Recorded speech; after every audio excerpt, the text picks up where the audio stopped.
नमस्कार साथियों, आप सभी का पुनः एक बार गुरु सीकर एकेडमी के ऑनलाइन प्लेटफॉर्म पर हार्दिक स्वागत। मैं अशोक कुमार, असिस्टेंट प्रोफेसर, आपके लिए आज हम हमारी जो एमसीक्यू सीरीज शुरू कर रखी थी हमने, उसी का चैप्टर 4 महासागरों एवं महाद्वीपों का वितरण, इस पर एमसीक्यू लेके आए हैं। तो शुरू करते हैं बिना देरी के। एमसीक्यू आपके सामने प्रस्तुत है। पहला एमसीक्यू,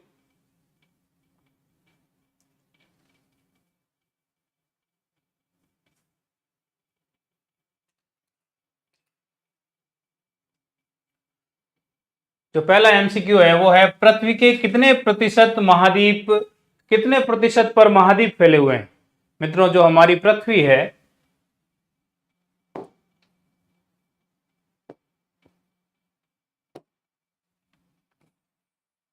ये जो हमारी पृथ्वी है, इसके कुल 100% जो भाग है, इस 100% भाग में कितने प्रतिशत भाग पर इन्होंने पूछा है कि स्थल महाद्वीप फैले हुए हैं। इसका मतलब क्या फैले हुए हैं?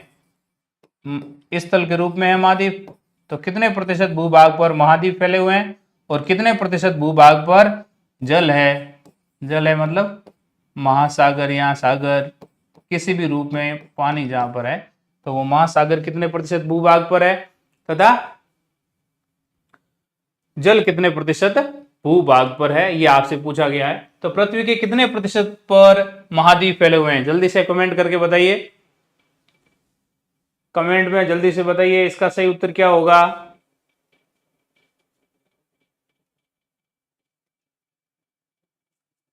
ऑप्शन नंबर ए 25, बी 29, सी 11 और डी 21। जल्दी से, कितने प्रतिशत भूभाग पर महाद्वीप फैले हुए हैं? देखिए मित्रों, आपने पहले पढ़ा होगा कि मोटे तौर पर लगभग 71% भूभाग पर क्या फैले हुए हैं? जल। तो कुल कितने प्रतिशत भूभाग पर स्थल हो जाएगा या महाद्वीप हो जाएगा? तो 29। तो बी ऑप्शन क्या होगा इसका? राइट। पूजा सिरवी ने भी बी ऑप्शन बताया है, ललिता मंजू ने भी बी ऑप्शन बताया है। Very good, nice. अब हम चलते हैं नेक्स्ट सवाल की तरफ। नेक्स्ट सवाल है, अटलांटिक महासागरीय तट रेखा के दोनों तरफ स्थित, यहां पर यह सवाल थोड़ा सा कट चुका है। अटलांटिक महासागरीय तट रेखा के दोनों तरफ स्थित दक्षिण अमेरिका तथा उत्तरी अमेरिका तथा यूरोप और अफ्रीका के एक साथ जुड़े होने की विचार या प्रस्तुति सर्वप्रथम किसने व्यक्त की? मतलब किस विद्वान ने यह सबसे पहले यह बताया था कि अटलांटिक महासागरीय तट रेखा के दोनों तरफ, जो एक तरफ उत्तरी अमेरिका है, दूसरी तरफ इसके नीचे ये दक्षिण अमेरिका है, इधर अफ्रीका है ये वाला जो भूभाग है, और इधर ये जो यूरोप का भूभाग है।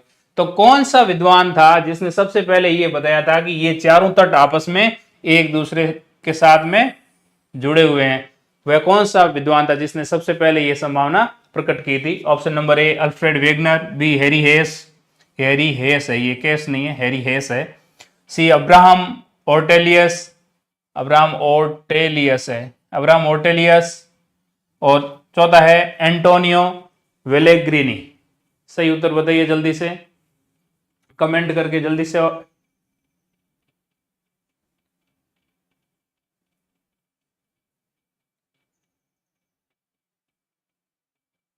ललिता ने बताया है सी ऑप्शन, अब्राहम ओर्टेलियस।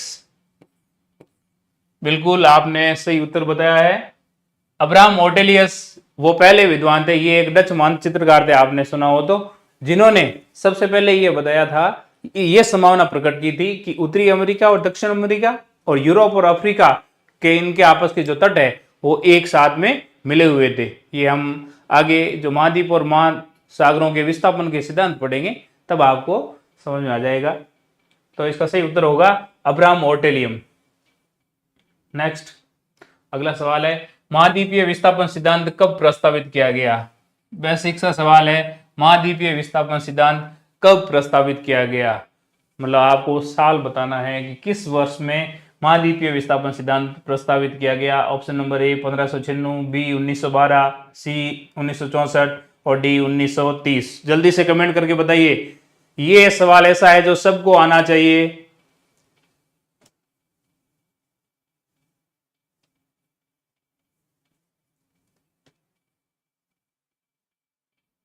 आलोक डाबी 1596 में, आलोक जी 1596 में बता रहे हैं। 1596 में नहीं है, 1596 में तो जो अब्राहम ओटेलियस थे उन्होंने ये संभावना प्रकट की थी कि उत्तरी अमेरिका, दक्षिण अमेरिका, अफ्रीका और यूरोप, ये चारों आपस में महाद्वीप क्या एक साथ मिले हुए। तो 1596 में महाद्वीपीय विस्थापन सिद्धांत नहीं प्रस्तुत किया गया, नहीं प्रतिपादित किया गया। इसका सही उत्तर होगा 1912 में। महाद्वीपीय विस्थापन सिद्धांत 1912 में प्रस्तावित किया गया। तो सही उत्तर है 1912।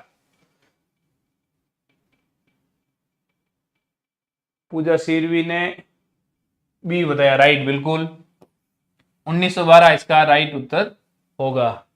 अब चलते हैं नेक्स्ट सवाल की ओर। तो महाद्वीपीय विस्थापन सिद्धांत, साल याद रखना 1912। कौन सा साल है? 1912। नेक्स्ट सवाल है, महाद्वीपीय विस्थापन सिद्धांत के अनुसार विशाल महासागर, महाद्वीपीय विस्थापन सिद्धांत के अनुसार विशाल महासागर कौन से नाम से जाना जाता था? जो पहले यहां पर भी टाइपिंग मिस्टेक है। महाद्वीपीय विस्थापन सिद्धांत के अनुसार विशाल महासागर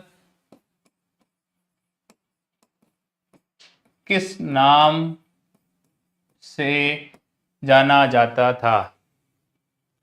महाद्वीपीय विस्थापन सिद्धांत है वो ये कहता है कि विशाल महासागर किस नाम से जाना जाता था? पेंजिया, पेंथालासा, लोरेंसिया और गोंडवानालैंड। सही उत्तर बता दीजिए। स्थल भाग का एक अलग नाम था और महासागरीय भाग का अलग नाम था। जो महाद्वीपीय विस्थापन सिद्धांत है वो ये कहता है कि पहले पूरे स्थलखंड एक साथ थे और उसके चारों ओर महासागर था। तो उस महासागर का नाम बताना है कि वो कौन सा था, पेंजिया था या पेंथालासा था या लोरेंसिया था या गोंडवानालैंड था। जल्दी से कमेंट करके बता दीजिए।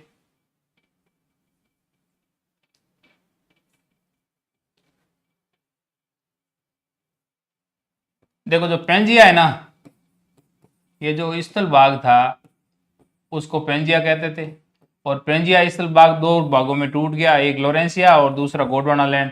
तो ये तीनों पेंजिया, लोरेंसिया और गोंडवानालैंड ये किसके पार्ट है? पेंजिया के। और ये तीनों ही क्या है? स्थल भाग है। जबकि हमने पूछा है विशाल महासागर, विशाल महासागर कौन सा है इनमें? तो ये तो स्थल भाग है, इसका मतलब महाद्वीप है। तो राइट उत्तर होगा इसका पेंथालासा। पेंथालासा एक विशाल महासागर था किस सिद्धांत के अनुसार? महाद्वीपीय विस्थापन सिद्धांत के अनुसार। नेक्स्ट, वेगनर के अनुसार बड़े महाद्वीप पेंजिया का विभाजन कब हुआ? जो बड़ा महाद्वीप था पेंजिया, ये किस वर्ष, किस काल में इसका विभाजन हुआ? इसका विभाजन है वो कब हुआ? पेंजिया का विभाजन, पेंजिया का विभाजन कब प्रारंभ हुआ? बताइए। लगभग 10 करोड़ वर्ष पहले, लगभग 20 करोड़ वर्ष पहले, लगभग 30 करोड़ वर्ष पहले, लगभग 40 करोड़ वर्ष पहले।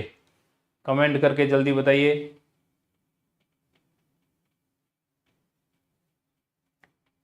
मतलब पेंजिया टूटा, मैंने अभी बताया आपको, पेंजिया अंगारालैंड और गोंडवानालैंड दो भागों में। अंगारालैंड का दूसरा नाम है लोरेंसिया। तो लोरेंसिया और गोंडवानालैंड में जो पेंजिया का विखंडन हुआ, जो महाद्वीपीय भाग था पेंजिया, उसका विखंडन हुआ, वो कितने वर्ष पहले प्रारंभ हुआ? सही ऑप्शन क्या होगा? Option A, B, C, D में जल्दी बताइए कमेंट करके।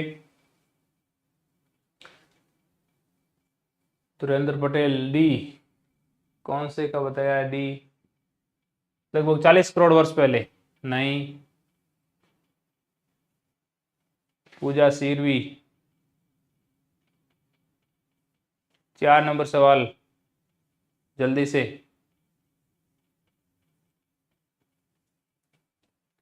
इसका सही उत्तर होगा लगभग 20 करोड़ वर्ष पहले। 20 करोड़ वर्ष पहले पेंजिया का विखंडन प्रारंभ हुआ, जिसके परिणाम स्वरूप वर्तमान में जो 7 महाद्वीप है वो अस्तित्व में आए। तो इसका सही उत्तर क्या होगा? 20 करोड़ वर्ष पहले। रट लेना, बड़े महाद्वीप पेंजिया का विभाजन प्रारंभ कब हुआ? तो इसका सही उत्तर होगा 20 करोड़ वर्ष पहले। नेक्स्ट, महाद्वीपीय विस्थापन के पक्ष में कौन सा प्रमाण नहीं है? देखो, महाद्वीपीय विस्थापन सिद्धांत दिया, उस सिद्धांत के पक्ष में कुछ साक्ष्य प्रस्तुत किए गए। तो ये 4 साक्ष्य यहां दे रखे हैं ऑप्शन में। महाद्वीपों में साम्य,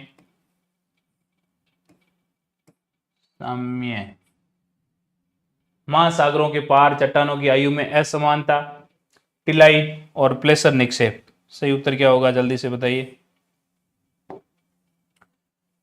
इसका मतलब है कि 3 ऐसे हैं जो पक्ष में है और एक ऐसी चीज है जो पक्ष में नहीं है। देखो, मैंने अभी बताया कि उत्तरी अमेरिका, आप जब विश्व का नक्शा देखते होंगे ना, तो उत्तरी अमेरिका, दक्षिणी अमेरिका, अफ्रीका और यूरोप, इनमें इनके बीच में यूं एस आकार की है एक आपको शेप दिखेगा। और ऐसा लग रहा है कि पहले कुछ वर्ष पहले मतलब जब पेंजिया का विखंडन नहीं हुआ था, उस समय ये दोनों तट के जो और स्थल भाग है ये आपस में मिले हुए थे और बाद में धीरे धीरे इनमें विखंडन होकर और इन्होंने अपने स्थान पर दूरी तय की। तो जब हम महाद्वीपों में साम्यता देखते हैं कि उत्तरी अमेरिका, दक्षिण अमेरिका, यूरोप और अफ्रीका में जो चट्टानें पाई जाती है या उनका जो निर्माण का काल है उनमें साम्यता दिखती है, तो ये कह सकते हैं कि जो महाद्वीपों में साम्य है, इसका मतलब है कि पहले कभी ये एक थे, इसलिए साम्य है। तो ये ऑप्शन तो पक्ष में है। कौन सा पक्ष में नहीं है ये बताना है हमें। महासागरों के पार चट्टानों की आयु में असमानता, देखो यहाँ यदि समानता दे रखी होती ना, असमानता, इसका मतलब तो वो कभी पहले एक थे नहीं।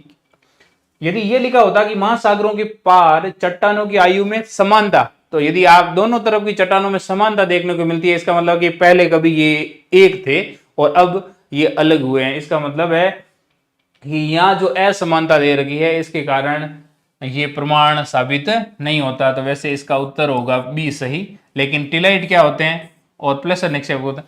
टिलाइट क्या एक अवसादी चट्टाने हैं जो कि हिमानी निक्षेपण से बनती है। जो हिमानी निक्षेपण होता है उसके परिणाम स्वरूप जो चट्टाने बनती है और अवसादी चट्टाने, वो टिलाइट कहलाती है। और भारत का जो गोंडवाना लैंड है, इस गोंडवाना लैंड में टिलाइट के साक्ष्य प्राप्त हुए हैं। और इसके साथ साथ में गोंडवाना लैंड से के टूटने के परिणाम स्वरूप जो जो स्थल खंड बने, जैसे अंटार्कटिका, अंटार्कटिक जो दक्षिण का भाग है, ऑस्ट्रेलिया, इसके अलावा दक्षिण जो अफ्रीका का जो पार्ट है, इसके अलावा मोजम्बिक है, मेडागास्कर है, ये जो जितने भी गोंडवाना लैंड के टूटने से बने, वहां सभी स्थानों पर टिलाइट के अवशेष मिले हैं। इसका मतलब है कि वो भूखंड पहले कभी एक थे। तो वो महाद्वीपीय विस्थापन के ये टिलाइट भी पक्ष में प्रमाण है, और जबकि उत्तर था हमारा पक्ष में कौन सा नहीं है। प्लेसर निक्षेप क्या होते हैं? देखो, प्लेसर निक्षेप में ब्राजील का जो तट है और इधर अफ्रीका में घाना का जो तट है, दोनों जगह पर सोने के डिपॉजिट, सोना मतलब गोल्ड के डिपॉजिट पाए गए हैं। इसका मतलब है कि ये जो भूखंड है यहाँ पर भी सोने के डिपॉजिट है और इस जगह पर भी सोने के गोल्ड के डिपॉजिट है। इसका मतलब है कि ये कहना चाह रहा है कि पहले ये दोनों भाग पास पास में थे और बाद में इनमें विस्थापन हुआ। वेगनर महोदय ये कहते हैं। तो प्लेसर निक्षेप भी महाद्वीपीय विस्थापन के पक्ष में तर्क है। तो ये जो तर्क है ये हो जाएगा गलत। महासागरों के पार चट्टानों की आयु में यहां पर भी समानता दे रखी होती तो ये ऑप्शन प्रमाण पक्ष में होता, लेकिन विपक्ष में होने का कारण क्या है कि यहां पर एक अ शब्द जुड़ गया, असमानता लिख लिया। तो इसका सही उत्तर है बी। चलते हैं नेक्स्ट सवाल की तरफ। वेगनर के अनुसार महाद्वीपीय विस्थापन के कौन कौन से वेगनर महाद्वीपीय विस्थापन के कौन कौन से बल थे, कौन कौन से कारण, कौन कौन से कारण थे? मतलब आपको कारण बताना है कि महाद्वीपीय विस्थापन हुआ, उस विस्थापन का कारण क्या था। तो कौन कौन से बल? पोलर फ्लेइंग बल, ज्वारीय बल और गुरुत्वाकर्षण बल, ये 3 ऑप्शन है। सही उत्तर बताओ, जल्दी से कमेंट करके सही उत्तर बता दीजिए।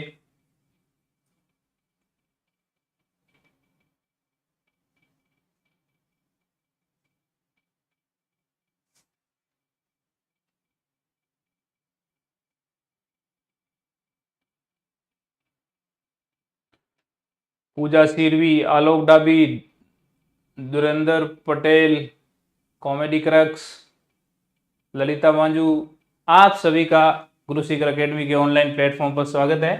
जल्दी से इसका उत्तर बताइए। वेगनर के अनुसार महाद्वीपीय विस्थापन के कौन कौन से कारण थे? देखो, वेगनर महोदय ने जो महाद्वीपीय विस्थापन सिद्धांत दिया उसके दो कारण बताए। एक, पृथ्वी के अपने अक्ष पर घूर्णन के कारण जो बल होता है उसको बोलते हैं पोलर फ्लेइंग बल। कौन सा है?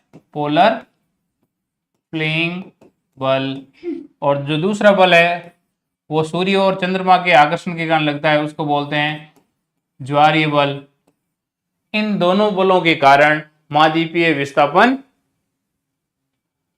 महाद्वीपों में विस्थापन हुआ। तो सही उत्तर क्या होगा? देखो यहां ये ऑप्शन में सेकंड ऑप्शन है 1 और 3। अब बताइए, वेगनर के अनुसार महाद्वीपीय विस्थापन के कौन कौन से कारण थे? पोलर फ्लिंग बल और ज्वारीय बल। ए और बी। ए और बी किस में है? फर्स्ट और सेकंड। ऑप्शन नंबर ए के अंदर हो जाएगा। तो ये इसका सही उत्तर होगा पोलर फ्लिंग बल। पृथ्वी के अपने अक्ष पर घूर्णन के कारण जो बल लगता है वो पोलर फ्लिंग बल है, जिसके कारण पृथ्वी है वो विषुवत रेखा पर आपको बाहर की तरफ उभरी हुई दिखाई देती है। और दूसरा है ज्वारीय बल, जिसके परिणाम सूर्य और चंद्रमा के आकर्षण के कारण जो समुद्र में जो लहरें उठती है, जो ज्वार उठता है, उसको ज्वारीय बल बोलते हैं। और वेगनर महोदय ये कहते हैं कि इन दो बलों के कारण ही महाद्वीपों में विस्थापन हुआ। गुरुत्वाकर्षण बल इसका कारण नहीं बताया है। तो 1 और 2 इसका सही उत्तर होगा। नेक्स्ट, सेवन धारा सिद्धांत किसने प्रस्तुत किया? वेरी इजी, जल्दी से बताइए। जल्दी से मित्रों कमेंट करके बता दीजिए, सेवन धारा सिद्धांत किसने प्रस्तुत किया? सेवन धारा सिद्धांत बहुत बार आपने पढ़ा होगा। पृथ्वी की उत्पत्ति के जो सिद्धांत पढ़ते हैं वहां पर भी ये आया था कि सेवन धारा सिद्धांत किसने प्रस्तुत किया? Arthur Holmes. देखो, अल्फ्रेड वेगनर का संबंध तो किससे है? महाद्वीपीय विस्थापन। हैरी हेस और मॉर्गन ने दिया या आर्थर होम्स ने दिया? तो इसका सही उत्तर होगा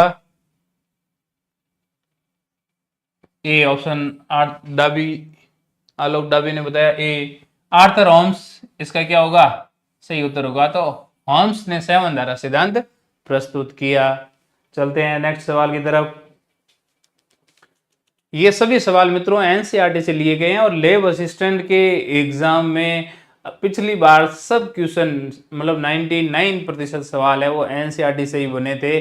तो मुझे आशा ही नहीं, पूर्ण विश्वास है कि इस बार भी अधीनस्थ बोर्ड है वो पेपर बनाते समय एनसीईआरटी का या जो रेफरेंस बुक है उनका सहारा लेगी। तो इस प्रकार के सवाल आपके सामने मैं बना रहा हूं जिनकी संभावना एग्जाम में आने की अधिक है और इसमें पूर्णतः सिलेबस को कवर किया गया है। हमारा अगला सवाल है कि महासागरीय अध्यय स्थल में कौन सा भाग सर्वाधिक सक्रिय होता है? महासागर की जो तली होती है उस तली में जैसे जैसे महासागरों में हम गहराई की तरफ जाते हैं तो विभिन्न प्रकार की स्थलाकृतियां देखने को मिलती है, जिसमें वितलीय मैदान, महाद्वीपीय मग्न तट, मध्य महासागरीय कटक और गहरी महासागरीय खाइयां।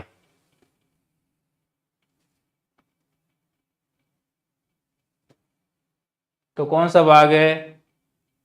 दुरेंद्र पटेल सी।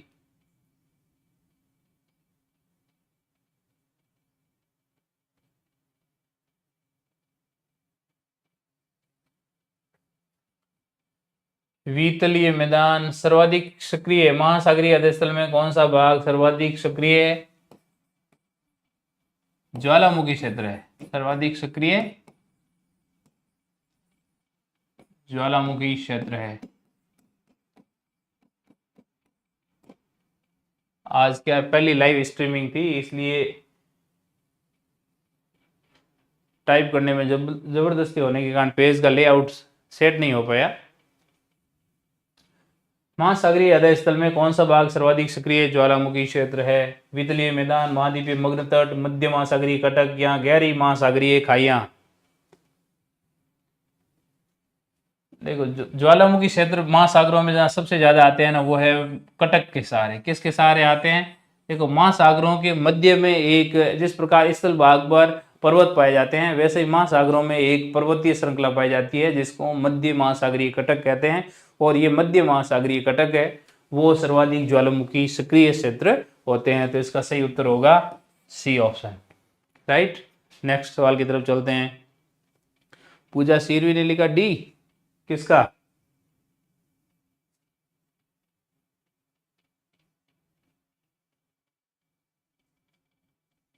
डी नहीं होगा, इसमें सी होगा, मध्य महासागरीय कटक। जहां पर कौन सी सीमा पाई जाती है?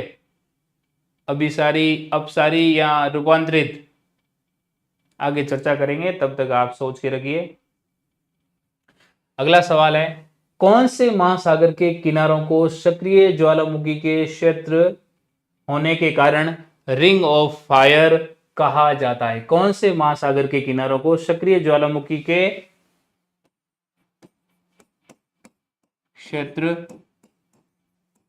होने के कारण रिंग ऑफ फायर कहा जाता है? Ring of fire.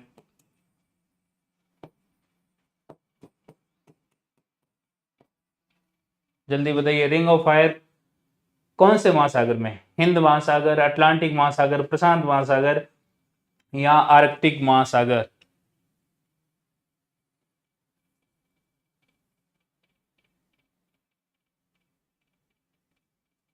सी ही दिया था पूजा सिरवी, सी ही दिया। ओके कोई नहीं, थैंक्स।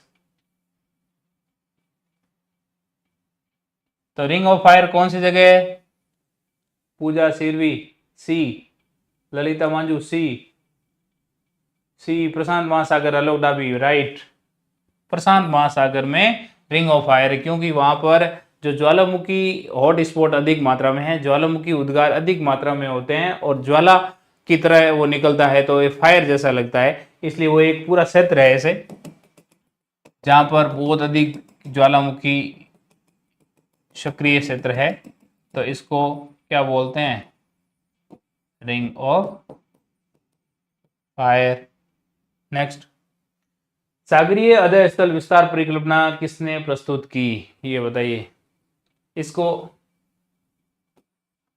इंग्लिश में बोलते हैं sea floor spreading theory. Sea floor spreading theory किसने प्रस्तुत की? ऑप्शन नंबर ए हेस, इनका पूरा नाम है हैरी हेस। क्या नाम है? हैरी हेस ने। अल्फ्रेड वेगनर ने, वेगनर का पूरा नाम क्या है? अल्फ्रेड वेगनर, मैकेंजी और मॉर्गन। साथ में वर्ष भी दे रखा है कि सागरीय अध्यय स्थल विस्तार परिकल्पना किसने और कब प्रस्तुत की। तो हेस ने, वेगनर, मैकेंजी और मॉर्गन। यस, जल्दी से कमेंट करके इसका सही उत्तर क्या होगा जल्दी बताइए।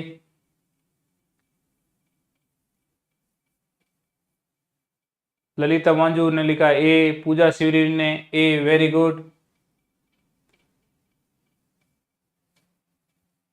तो हैरी हेस महोदय थे, उन्होंने बताया था कि जो समुद्रीय अध्यय स्थल है उस अध्यय स्थल में एक भाग में जो पदार्थ है उन वो नष्ट होते जाते हैं और सागर में उसी की भरपाई करने हेतु किसी अन्य स्थान पर नवीन स्थल भाग है वो बनता जाता है। तो सी फ्लोर स्प्रेडिंग का मतलब ये हुआ कि जो सागर की तली है, सी की जो तली है, अध्यय स्थल है, उसमें प्रसार होता जाता है। ठीक है, तो वो प्रसार हो रहा है तो सी फ्लोर प्रसार हो रहा है तो उसके बदले में कोई एक स्थान ऐसा है जो नष्ट भी हो रहा है। ठीक है, तो ये जो सिद्धांत दिया था वो दिया था किसने? सी फ्लोर स्प्रेडिंग, हैरी हेस ने। और हैरी हेस के इसी सी फ्लोर स्प्रेडिंग सिद्धांत के आधार पर ही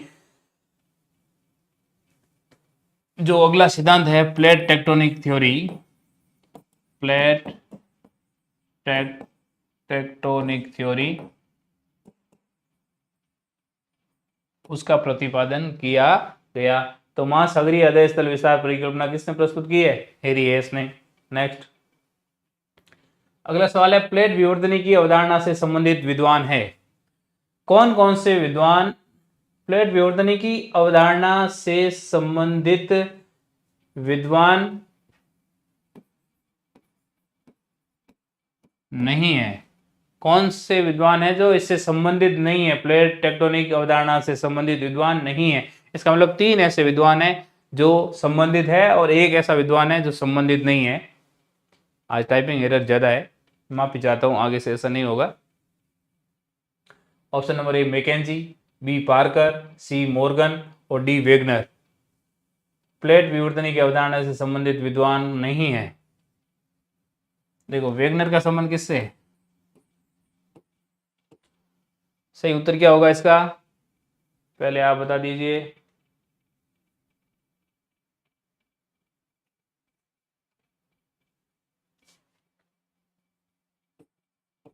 वेगनर मोने ने दिया था महाद्वीपीय विस्थापन सिद्धांत। कब दिया था? पहले बता चुका हूं, याद करो। कमेंट में लिख के बताना एक बार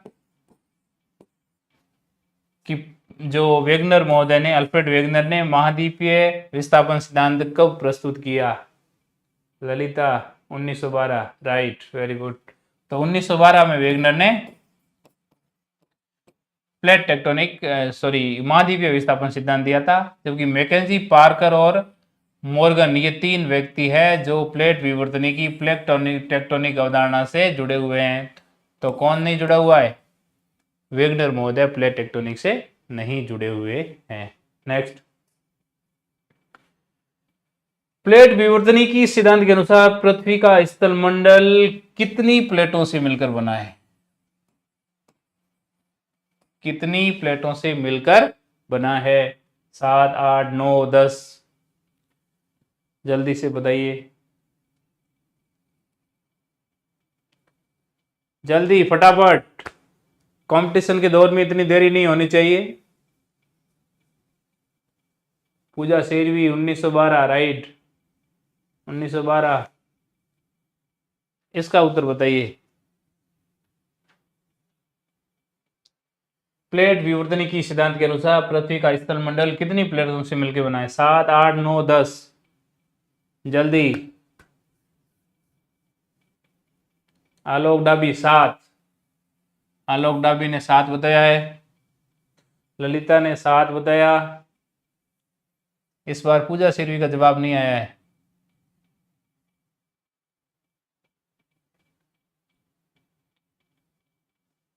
देखो सही उत्तर होगा इसका 7 जो प्लेटें हैं वो विवर्तनिक के सिद्धांत अनुसार पृथ्वी का स्थल मंडल कितनी प्लेटों से मिलकर बना है। तो ये जो मेजर प्लेट है वो कितनी है? ऐसे तो गौण प्लेटें भी बहुत सारी है, लेकिन जो मेजर प्लेट है वो कितनी है? 7। 7 का नाम बता सकते हो? देखो याद कर लो यदि याद नहीं हो तो। उत्तरी अमेरिकी plate,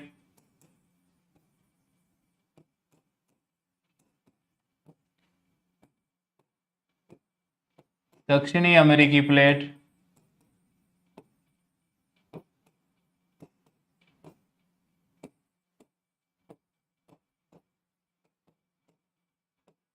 African plate,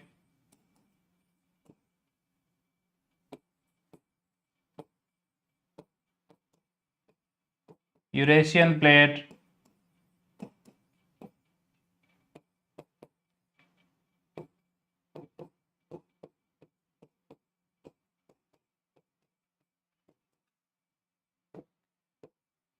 Indo Australian plate,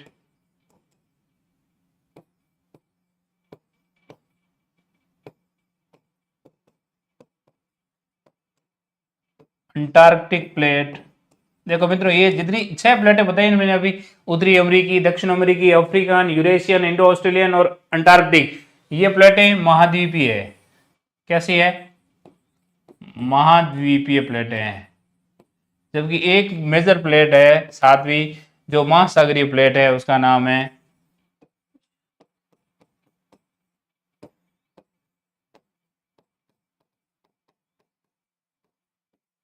प्रशांत महासागरीय प्लेट। तो ये कुल 7 प्लेटें हो गई।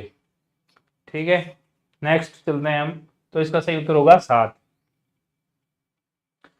न्यू गिनी के उत्तर में फिलिपियन व इंडियन प्लेट के बीच में कौन सी गौण प्लेट है? तो इंडियन प्लेट के फिलिपिन प्लेट और इंडियन प्लेट के बीच में कौन सी प्लेट है? न्यू गिनी के उत्तर में है, ऑस्ट्रेलिया के पास में है ना, पपुआ न्यू गिनिया, तो उसके उत्तर में फिलीपीन और इंडियन प्लेट के बीच में कौन सी प्लेट है? कोकोस, नाजका, फिलीपीन या कैरोलिन प्लेट? जल्दी बता दीजिए।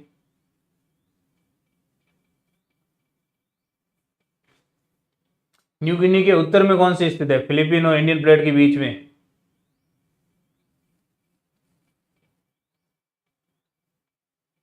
कमेंट करके जल्दी बताइए। देखो कोकोस प्लेट है ना, ये कहां पर है? जो मध्यवर्ती अमेरिका है ना, उस मध्यवर्ती अमेरिका के और प्रशांत महासागर के की जो प्लेट है उनके बीच में, प्रशांत महासागरीय जो प्लेट है, उस प्रशांत महासागरीय प्लेट और मध्यवर्ती अमेरिका का जो क्षेत्र है उनके बीच में कोकोस प्लेट स्थित है। ये जो नाजका प्लेट है ये कहां पर है? ये इस कोकोस के दक्षिण में दक्षिणी अमेरिका है ना, तो दक्षिण अमेरिका और प्रशांत महासागर की जो प्लेट है उनके बीच में कौन स्थित है? नाजका प्लेट। फिलीपीन प्लेट कहां पर है?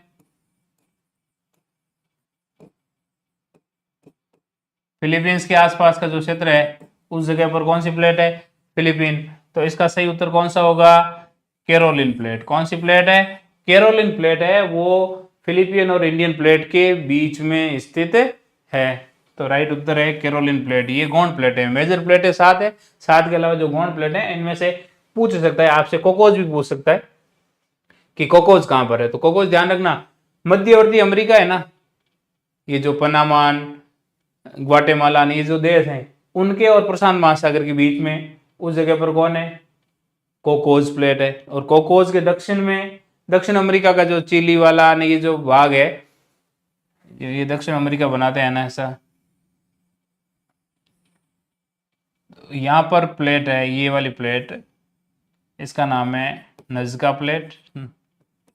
और इस स्थान पर जो प्लेट है वो है कोकोस प्लेट। और ये क्या है? दक्षिणी अमेरिका बनाया मैंने, दक्षिण अमेरिका के ऊपर यहाँ पर है मध्यवर्ती अमेरिका, तो इस मध्यवर्ती अमेरिका के पश्चिम में और इधर भी ये पूरा पोर्शन है वो है प्रशांत महासागर का, तो इनके बीच में कोकोस है, कोकोस के दक्षिण में नाजका है। कैरोलिन प्लेट है, वो प्लेट न्यू गिनी के उत्तर में स्थित है। कहां पर है? न्यू गिनी के उत्तर में। नेक्स्ट, मध्य अटलांटिक कटक किसका उदाहरण है? जो मिड अटलांटिक रिज है वो किसका उदाहरण है? अपसारी सीमा, अभिसारी सीमा, रूपांतर सीमा या उपयुक्त सभी? देखो प्लेट टेक्टोनिक सिद्धांत के अनुसार प्लेटों में गति होती है और प्लेटों में 3 प्रकार की गति होती है। जब प्लेटें दूर दूर जाती है एक दूसरे से तो इस गति को बोलते हैं अपसारी। जब प्लेटें पास पास में आती है तो इस वाली गति को बोलते हैं अभिसारी, अभिसरण हो रहा है, अभिसारी। और जब प्लेटें न तो पास में जा रही है न दूर जा रही है बल्कि एक दूसरे के अगल बगल से होकर सरक रही है, इसको बोलते हैं रूपांतरित गति या संरक्षी गति, संरक्षी गति। तो अपसारी, अभिसारी और संरक्षी। मिड अटलांटिक कटक किसका उदाहरण है ये बताना है। तो देखो ये जो 2 प्लेटें हैं, 2 प्लेट जब पास में आएगी ना तो क्या होगा? एक प्लेट दूसरी प्लेट के नीचे धंस जाएगी, ठीक है। लेकिन जब 2 प्लेटें एक दूसरे से दूर जाएगी तो इसका मतलब है कि जो भी इन दोनों प्लेटों के बीच जो दूर जाने के बाद में जो स्थान खाली हुआ, इसके नीचे जो प्रेशर अधिक था पहले वो रिलीज हो जाएगा। रिलीज हो जाएगा तो ये वाला जो भाग है वो क्या हो जाएगा? यहाँ से कुछ पदार्थ अंदर से बाहर निकलेंगे जो दरारी ज्वालामुखी उद्भेदन के रूप में निकलते हैं, दरारी ज्वालामुखी उद्भेदन।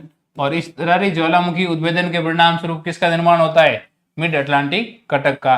तो इसका सही उत्तर होगा अपसारी सीमा। क्या सही उत्तर होगा? अपसारी सीमा। लोकदाबी ने लिखा, राइट, बिल्कुल। नेक्स्ट सवाल की तरफ चलते हैं। अभिसरण सीमा में वह स्थान जहां प्लेटें धंसती है क्या कहलाता है? देखो एक तो हो गया अपसारी यानी दूर जाना, अभिसारी अभिसरण होना, इसका मतलब पास पास में आना। तो पास पास में जब आएगा, अभिसरण होगा, तो उस अभिसरण में वो स्थान जहां प्लेटें एक दूसरे के नीचे धंसती है, उस स्थान को क्या बोलते हैं? Spreading site, subduction zone, transform zone या कन्वेक्शन जोन? जल्दी बताइए। अभिसरण सीमा में वह स्थान जहां प्लेटें धंसती है, ये जो दो प्लेट है, ये एक प्लेट दूसरी प्लेट के नीचे धंस रही है, तो ये जो धंसने वाला जो एरिया है, इस स्थान को क्या बोलते हैं? प्रसारी स्थान, प्रविष्टन क्षेत्र, रूपांतर क्षेत्र या सहवन क्षेत्र? जल्दी से बताइए कमेंट में।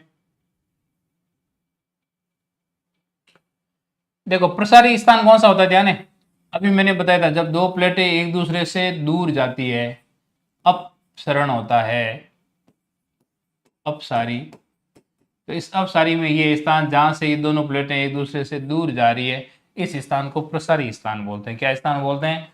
प्रसारी स्थान। जब एक प्लेट, ये जो एक प्लेट है,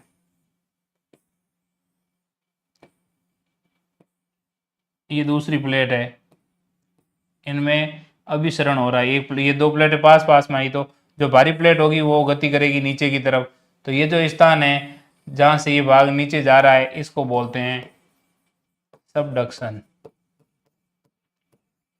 क्या बोलते हैं? Subduction zone. तो सही उत्तर क्या होगा इसका? प्रविष्टन क्षेत्र, बी उत्तर सही होगा। अब नेक्स्ट सवाल की तरफ।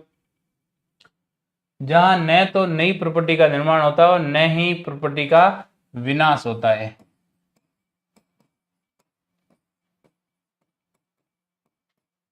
ठीक है, न तो नई प्रॉपर्टी है वो बनती है, और न ही किसी प्रॉपर्टी का विनाश होता है।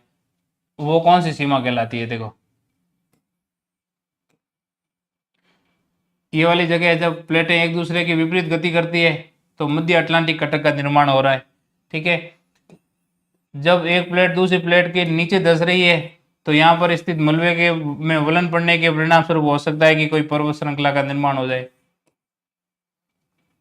ठीक है, लेकिन न तो प्रॉपर्टी बनती है न प्रॉपर्टी का विनाश होता है, ऐसी कौन सी सीमा? तो अपसारी सीमा भी नहीं होगी, अभिसारी भी नहीं होगी। सही उत्तर क्या होगा? रूपांतर सीमा। रूपांतर सीमा का मतलब है कि एक प्लेट दूसरी प्लेट के सहारे सरक कर निकलती है, तो इससे भू प्रॉपर्टी पर कोई फर्क नहीं पड़ता, न तो विनाश होगा और न निर्माण होगा। तो सही उत्तर होगा रूपांतर सीमा। नेक्स्ट, निम्नलिखित कथनों पर विचार कीजिए। स्टेटमेंट दिए हुए हैं और इन पर विचार करना है कि आर्कटिक कटक की प्रवाह दर सबसे अधिक है, जबकि ईस्टर द्वीप के निकट पूरी प्रशांत महासागरीय उभार की प्रवाह दर सबसे कम है। कौन सा या कौन से कथन सही है, इनमें बताइए। आर्कटिक कटक की प्रवाह दर अधिक, सबसे अधिक जो कटक है, जो प्लेट है आर्कटिक कटक वाला, उसकी जो प्रवाह दर सबसे अधिक बताइए, और ईस्टर द्वीप के निकट जो पूरी प्रशांत महासागरीय उभार है, उसकी इन्होंने प्रवाह दर सबसे कम बताइए। तो क्या उत्तर सही? ये दोनों कथन सही है क्या? कौन से कथन सही है? केवल फर्स्ट, केवल सेकंड, या फर्स्ट और सेकंड दोनों, या दोनों ही नहीं? जल्दी से। बी प्रतिष्ठान क्षेत्र, आलोक डाबी। इसका जल्दी बताइए, कौन किसकी प्रवाह दर सबसे अधिक है और कौन से की प्रवाह दर सबसे कम है? क्या आर्कटिक कटक की प्रवाह दर सबसे अधिक है? नहीं, आर्कटिक कटक वह स्थान है जिसकी प्रवाह दर सबसे कम है। सबसे कम प्रवाह दर किसकी है? आर्कटिक की। और ईस्टर द्वीप के निकट पूरी प्रशांत महासागरीय उभार का जो प्रवाह दर है वो सबसे कम नहीं है, बल्कि क्या है? सबसे अधिक है। तो ये इन्होंने दोनों कथन को गलत लिख दिया। तो आर्कटिक कटक की प्रवाह दर तो सबसे कम है, जबकि ईस्टर द्वीप के निकट जो पूरी प्रशांत महासागरीय उभार है उसकी प्रवाह दर सबसे अधिक है। तो दोनों ही नहीं होंगे, दोनों कथन क्या है? गलत है। नेक्स्ट, हिमालय पर्वत श्रेणियों के साथ साथ पाया जाने वाला, हिमालय पर्वत श्रेणियों के साथ साथ पाया जाने वाला जो प्रविष्टन क्षेत्र है वो कौन सा है? देखो, हिमालय पर्वत श्रेणियों के साथ साथ में जो प्रविष्टन क्षेत्र पाया जाता है, प्रविष्टन से पाया जाने वाला प्रविष्टन क्षेत्र कौन सा है? महाद्वीपीय महाद्वीपीय अभिसरण, महाद्वीपीय महाद्वीपीय अपसरण, महाद्वीपीय महासागरीय अभिसरण, महाद्वीपीय महासागरीय अभिसरण। देखो सी सी सी सी सी ओ सी ओ, देखो सी का मतलब कॉन्टिनेंट और ओ का मतलब ओशियन। तो सी सी अभिसरण हो रहा है, कन्वर्जेंस हो रहा है, यहाँ सी सी डाइवर्जेंस हो रहा है, अपसरण हो रहा है। ठीक है, इसको कन्वर्जेंस बोलते हैं अभिसरण को, इसको डाइवर्जेंस बोलते हैं। तो हिमालय पर्वत श्रेणी के सारे जो परिवेष्टन क्षेत्र है, देखो हिमालय पर्वत श्रेणी है ना, जहां पर यहाँ पर इंडियन प्लेट और यूरेशियन प्लेट आपस में क्या होती है, टकराती है। तो देखो इंडियन प्लेट और यूरेशियन प्लेट दोनों प्लेटें कौन सी है, महाद्वीपीय प्लेटें। तो सी सी तो सही होगा, सी ओ तो नहीं होगा, ये सी और डी तो गलत हो जाएगा, सी और सी दोनों होने चाहिए। अब सी सी में भी कौन सा अभिसरण हो रहा है या अपसरण हो रहा है, तो मैंने कहा दो प्लेटें आपस में टकरा रही है और एक दूसरे के नीचे धस रही है, तो नीचे धसने के परिणाम स्वरूप क्या होगा, अभिसरण होगा। तो इसका सही उत्तर होगा महाद्वीपीय महाद्वीपीय अभिसरण है, वो हिमालय पर्वत श्रेणियों के साथ साथ में पाए जाने वाला परिवेष्टन क्षेत्र है। नेक्स्ट सवाल, लगभग 22.5 करोड़ वर्ष पहले तक कौन भारत को एशिया से पृथक कर रहा था। मतलब 22.5 करोड़ वर्ष पहले तक, ये जो वर्ष है 22.5 करोड़ वर्ष पहले तक भारत एशिया के टच में नहीं था। इसका मतलब है कि यहां तक 22.5 करोड़ वर्ष पहले तक क्या था, भारत और एशिया के बीच में यहाँ तो हिंद महासागर था, यहाँ तैतीस सागर था, यहाँ यूरेशिया प्लेट थी, यहाँ दक्कन ट्रेप था। जल्दी से बताइए कौन था इनके बीच में। इसका मतलब है कि 22.5 करोड़ वर्ष के बाद में ही हिमालय है, भारत है, वो एशिया की तरफ अग्रसर हुआ, मतलब महाद्वीपीय विस्थापन हुआ, महाद्वीपों में गति हुई। ठीक है, तो इसका सही उत्तर क्या होगा, हिंद सागर, तैतीस सागर, यूरेशिया प्लेट और दक्कन ट्रेप, क्या होगा,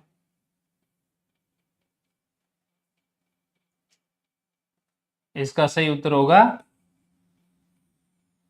तैतीस सागर। ऐसा माना जाता है कि 22.5 करोड़ वर्ष पहले तक भारत और एशिया को के बीच में तैतीस सागर विद्यमान था, और बाद में दोनों तरफ से लाए गए अवसादों के डिपॉजिट होने के परिणाम स्वरूप और प्लेट विवर्तनिकी जो सिद्धांत है, प्लेट टेक्टोनिक सिद्धांत है, उसके परिणाम स्वरूप प्लेटों में गति हुई और धीरे धीरे उत्तर की तरफ है वो भारतीय प्लेट है, वो उत्तर की तरफ एशिया के समीप खिसक कर और उसके साथ में एक हो गई। तो इसका सही उत्तर क्या होगा, तैतीस सागर। अगला सवाल है, हिमालय की उत्पत्ति कब आरंभ हुई। हिमालय की उत्पत्ति कब आरंभ हुई। आलोक डाबी, रूपांतरण श्याम, ठीक है, पूजा सिरवी सी, ये लास्ट वाले का था। इसका बताइए हिमालय की उत्पत्ति कब प्रारंभ हुई। लगभग 20 करोड़ वर्ष पहले। देखो अभी मैंने बताया था 22.5 करोड़ वर्ष पहले तक तो जहां अभी हिमालय है वहां पर कौन था, तैतीस सागर था। ठीक है, लगभग 14 करोड़ वर्ष पहले 20 करोड़, 14 करोड़, 6 करोड़, या 4 करोड़। देखो 6 करोड़ वर्ष पहले है ना, इस समय लावा प्रवाह होने के कारण दक्कन वाला जो ट्रेप है ना वो बना था, और दक्कन ट्रेप हिमालय से तो पुराना है, आपको ध्यान होगा, पक्का ध्यान है ना इतना, दक्कन ट्रेप हिमालय से पुराना है। तो देखो 6 करोड़ वर्ष पहले तो दक्कन ट्रेप का निर्माण हो रहा है लावा के प्रवाह के परिणाम स्वरूप। किसके परिणाम स्वरूप, लावा के प्रवाह के परिणाम स्वरूप। तो 6 करोड़ वर्ष पहले तो दक्कन ट्रेप बना है, प्रायद्वीपीय भारत का, जो भारत का सबसे प्राचीन भूखंड है, तो इसके बाद ही हिमालय बना है। 6 करोड़ तो नहीं होगा, तो इसका मतलब 6 करोड़ से ऊपर वाले ऑप्शन है ये तो वैसे ही कट गए।